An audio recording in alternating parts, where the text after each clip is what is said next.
we go. And clip this one. And this one.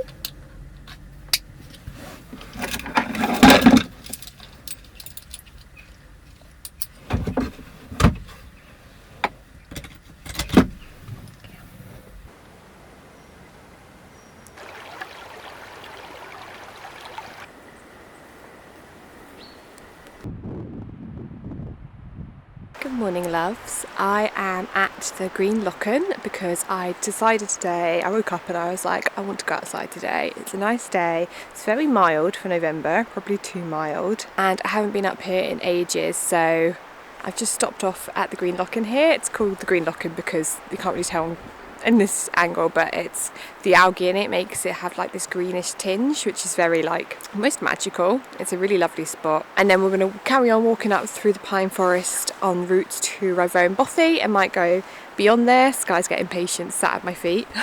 You can't see it. She's like, come on, Mum. Yeah, I'm hoping to have a nice quiet Wednesday morning.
There is something so special about being in old pine forests. I don't think there's anywhere in the world that I feel quite as at peace. I spent a lot of time in them since I moved to the Highlands. When I worked as a wildlife conservationist, this was my primary habitat that I worked in, but I've also spent a huge amount of time in it just myself in my personal time. And as soon as I like cross past the Bothy and come back down into this forest, it feels very familiar. I actually lived not in the forest but in a building in the forest for a whole winter 5 or 6 years ago now, and it was a very special phase of my life, and I feel like it was a real turning point. It made me realise how much I craved being in wild spaces, how much I needed it, and also how hardy I am and that I can survive in these wild habitats and thrive. And it's so easy to forget that. It's so easy to forget the importance and the need to be outside, to be in somewhere quiet. And even though I talk about it all my time on my channel, I'm still prone to it. I still sometimes forget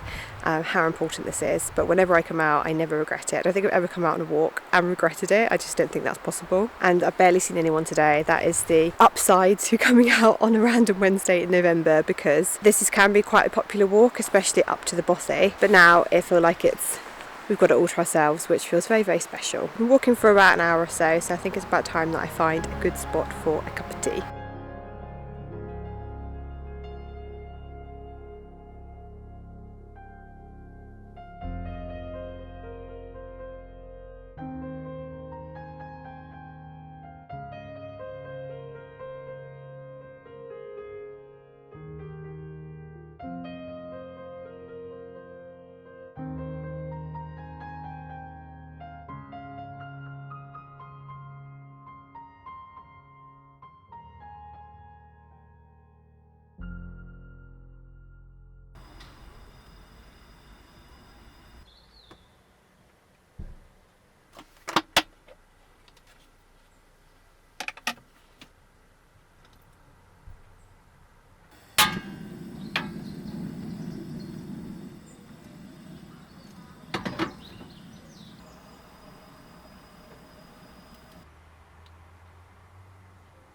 So I've just parked up at Lochmorlock Beach to have my lunch, which was really lovely. I just warmed up some cream of broccoli soup, which is one of my favourite soups. I'll link the recipe down below because I make it all the time, and you use nutritional yeast in it, which gives it that kind of cheesiness, which is really yummy. And I've been doing this more often recently. When I've wanted to go out on a bit of a longer walk, I take the van, and it encourages me to slow down, and rather than just rushing straight home, I'll sit and I'll maybe have a cup of tea, or maybe have my lunch, writing, reading, even using this as like a mobile office, taking my laptop out with me and working from the road, even though I'm still kind of in my local area. I just think it's a really peaceful interlude to my week to do that. So I'm trying to do this like once a week, and it's definitely something I want to be doing, you know, as we start reflecting to coming into the end of the year, into the new year. It's something I'm going to continue on with me. But I thought I would just share a few books that are kind of in the line of this video, kind of quiet living, connected with nature, that kind of thing. First one is actually a chapbook, so it's more of like a mini booklet, and I got this from Wild Heart Press. So I came across them actually on Substack because I have a Substack, I think it's called The Seed, and they're all about nature and connecting with nature and celebrating it and kind of reinvigorating our wildness. They're worth checking out. They also have a Wild Academy that I've signed up to their newsletter, but I've not properly explored it yet. But I thought this... Oh, that's Sky moving. She's stretching out. I thought this looked really sweet. So it's Dreaming of the Pine Woods, and it's essentially a collection of mostly poetry. So you get like small poems all inspired by pine words. There's also a little bit of like short prose in here as well, and I only got this yesterday, so I've only read a few of the poems, but so far I really like it.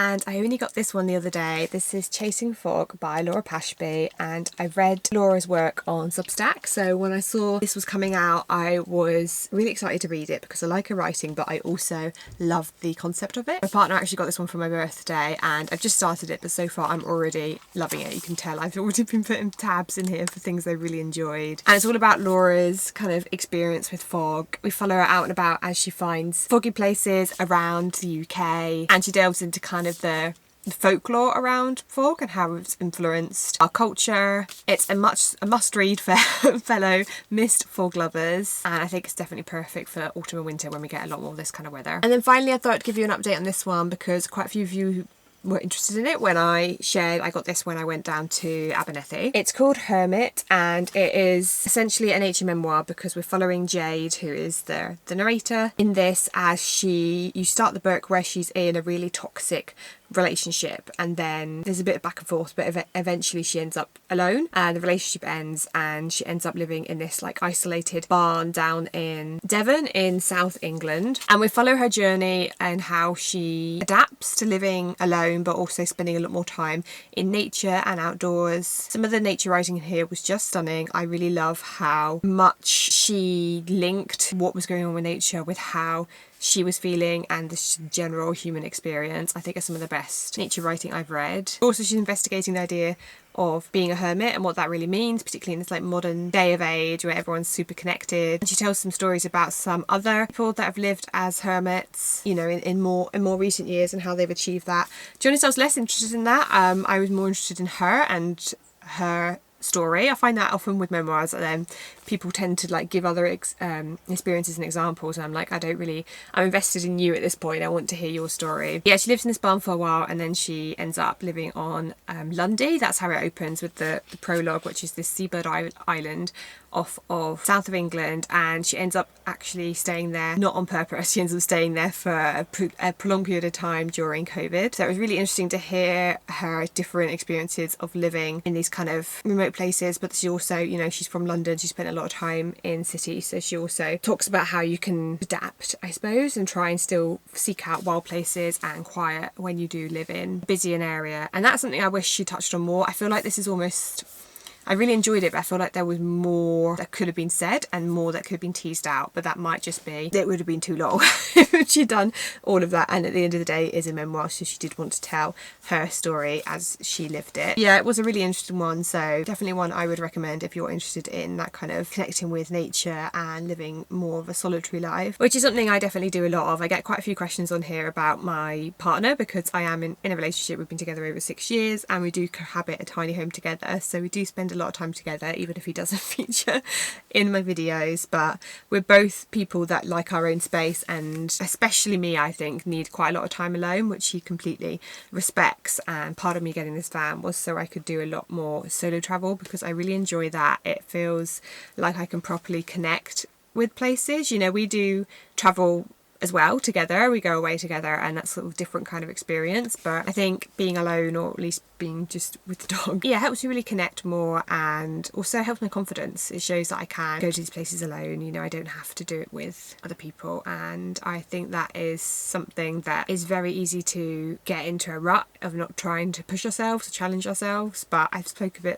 little bit about this on this channel and also my Substack, how much I'm trying to be mindful of that, because when I do push myself and it works out, which 9 times out of 10 it does, I feel really, really good about it. So that's something else that that kind of mindset I'm gonna take into the next year. So yeah, I'll link these down below, and I hope you enjoyed this kind of more quiet, laid back vlog. I wasn't feeling a big sort of chatty, high energy vlog this week. For whatever reason, I'm just feeling a little bit quiet and a little bit tired. So I thought, rather than trying to force myself into doing something that didn't feel natural, I would just take you on a kind of normal day in my life, and of course show you the beautiful nature here in the Scottish Highlands that is right on my doorstep. I hope you've had a lovely Sunday, and I will catch up with you guys soon.